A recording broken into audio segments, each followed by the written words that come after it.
Hey, what's going on? You know who it is. You know what it is. You know what? Just like clockwork. So predictable. You knew this was coming. All right, you guys. In case you don't know, Jason Whitlock does what he does best. Coon it up. Handkerchief headed up. You know, and basically displays his willingness to basically undermine and compromise anything that a black man may be trying to do that's a public figure when trying to bring awareness and alertness to the community when it comes to the mistreatment of black people. But I knew Jason Whitlock was going to do that because he's consistent with doing this to black people. That's his character, to go against the grain. And that's his mental makeup. But I'm gonna get to him in a minute. But let me get back to talking about what I talked about yesterday in regards to LeBron James. LeBron James spoke out against the situation with Ahmaud Arbery. Now, I did a video about it, giving LeBron James props, but of course you had people say they wasn't buying it. Y'all probably some diehard Michael Jordan fans who will defend anything Michael Jordan does when it comes to LeBron James. I'm not no Michael Jordan apologist. I done told you that. The same way I've criticized LeBron on certain things, I've criticized Michael Jordan. And I'm not no Floyd Mayweather apologist neither. I may respect what they do on the basketball court or the boxing ring, but if they do some shit that ain't cool, I'm going to speak up on it. But that's who you was who said, oh, I'm not buying it. LeBron James has been consistent with this shit. He spoke on Michael Brown. He spoke on Eric Gardner.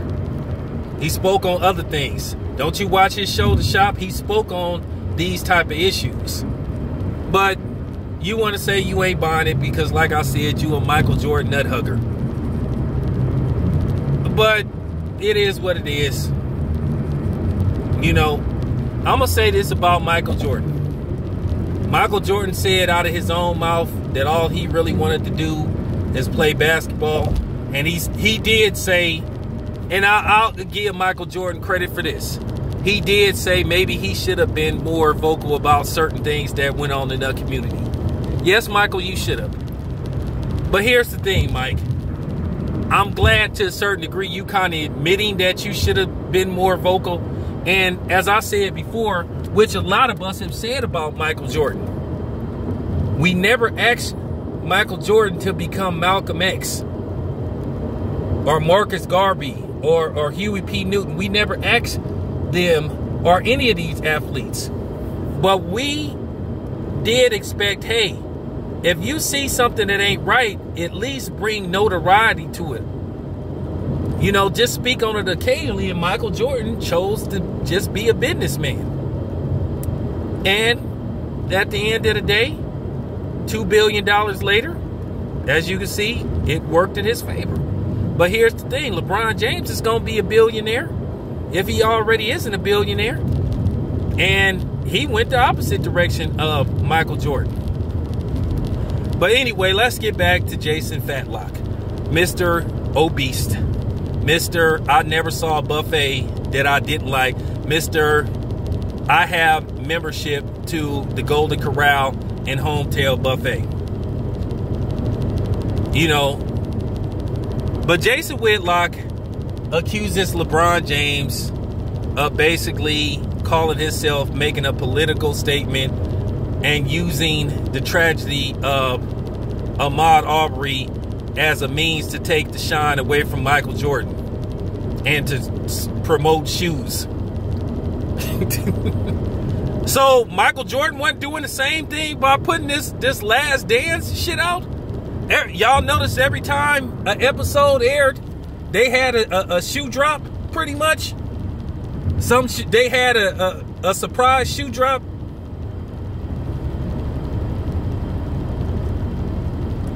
Okay, if that's the case, so what was LeBron James' motive for speaking on Eric Gardner, Trayvon Martin, and for real, Philantro Castillo?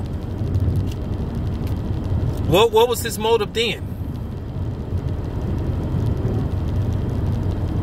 What shoes he had coming out then? See, like I said before, LeBron has a track record of doing it.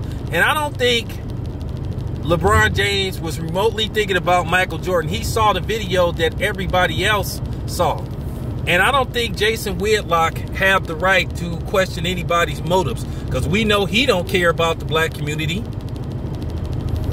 Keep in mind, like I said, Jason Whitlock just defended a white dude and called himself attacking Jamil Hill. And I'm not no Jamil Hill fan, because I got a video coming out about her too, and her newfound social awareness, her newfound consciousness, because I'm going to talk about that too. But he wants to call Jamil Hill out and a couple of other people, Bamadi Jones, for speaking up on the, you know, the dude that got drafted that had the 3%er tattoo, which from what people say is a hate group.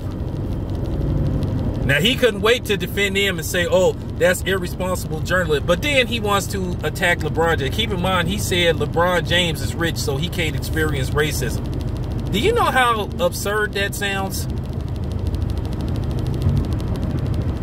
Do you know how ridiculous that sounds? Now, keep in mind, once again, this is the same Jason Whitlock. Let's look at his track record. This is the same Jason Whitlock. When Don Imus made his comments about the nappy-headed hoes at Rutgers, he blamed it on rap music. Oh, black women shouldn't care what Don Imus thinks. We know who's always calling black women bitches and hoes. Well, you know what? Technically, white people been calling black women whores from the start too, all the way from the plantation. Among other things, they was calling them. But this is Jason Whitlock's track record. This is what he does. He purposely goes against the grain. And like I said, he compromises everything that black people do. And like I said before, this is the reason why a lot of these athletes don't speak out on shit like this, because of guys like Jason Whitlock. But LeBron got way more power than Jason Whitlock could ever have. If I was LeBron James, keep doing what you're doing. I wouldn't even respond to Jason Whitlock. Even though Jason Whitlock is noticeably big. I mean, like I said, the dude is like probably one hot link away from 500 pounds. If he ain't 500 pounds, I mean, come on, man. But this is what he does. Now, the funny part about it is, he does an interview with Fred, changes his whole tune. But at the end of the day, I wouldn't have been so nice to Jason Whitlock. Because Jason Whitlock has said way more damaging things about the community than Andre Ward ever has said. And Andre Ward has spoke up on things that has went on in the black community. And I don't care about him being half white and him making that comment. What about the niggas that have black mamas and daddies? So at the end of the day, once again, people can't have selected outrage. You got to be consistent. And I'm not criticizing Fred. I'm just saying I would have did the interview different. Fred could do his interviews however he wants to. But I wouldn't have been as nice to Jason Whitlock as Fred and Blue Blood was. And I'm not criticizing those dudes, but I have a right to voice my opinion. I have a right to voice my opinion, and I'm just keeping it 100. I would have did things a little different. He don't deserve to get the respect of me, because at the end of the day, he spent most of his time, since he's been on TV, attacking black people on a regular basis, which means he's a coon, which by the way he did the interview with Fred, it shows you that he know what he's doing is cooning, and he don't care, which means he knows he's a phony. So that makes it even worse. When you say stuff and you know that you full of shit, that make you an even worse person. But yeah, I stand by LeBron. It's your boy Town Biz. I'm out.